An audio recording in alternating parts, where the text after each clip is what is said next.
J'ai mis un rhum colombien qui a des notes assez vanillées, j'ai mis 3 ml. On est sur un Pacamara naturel avec une fermentation anaérobique et on est en Colombie chez Finca Zarza. J'ai utilisé un vermouth qui vient d'Italie.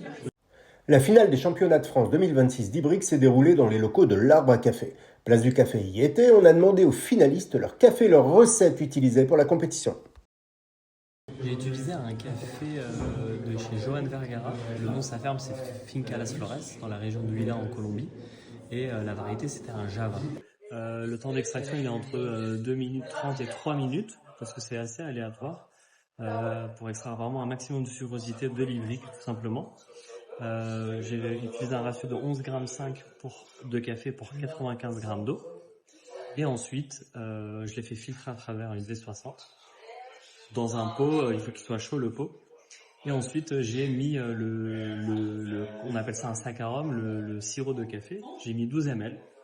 J'ai mis un rhum colombien qui a des notes assez vanillées, j'ai mis 3 ml. Et j'ai mis un sirop d'hibiscus. Tu fais infuser de l'hibiscus dans de l'eau et on rajoute 100% du point au sucre. J'ai mis 5 ml. Du coup, ça donne un peu plus d'acidité, de brillance, un côté très fruité. Pour ma recette signature, donc on part d'un Ibrique, on va filtrer puis rajouter des ingrédients. Là, on est sur un Pacamara naturel avec une fermentation anaérobique et on est en Colombie chez Finca Zarza. Le Finca Zarza, donc ça c'est la base, c'est mon Ibrique avant filtration. Ensuite, on passe en filtre pour extraire le marc du liquide, parce que ce serait pas très agréable d'avoir un cocktail avec du marc au fond. J'ai un rhum colombien qui s'appelle Hechicera. J'ai fait un coffee saccharum, donc un sirop de café à froid en fermentation pendant plusieurs jours, et une lactofermentation de framboise.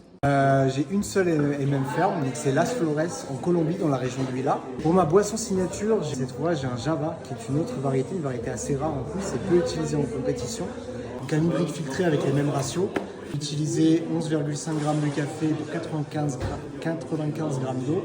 Et j'ai utilisé un vermouth qui vient d'Italie. Donc c'est une sorte de vin un peu transformé qui était un peu très épicé. C'est ce qui mettait en avant le côté épicé pour recréer un vin chaud.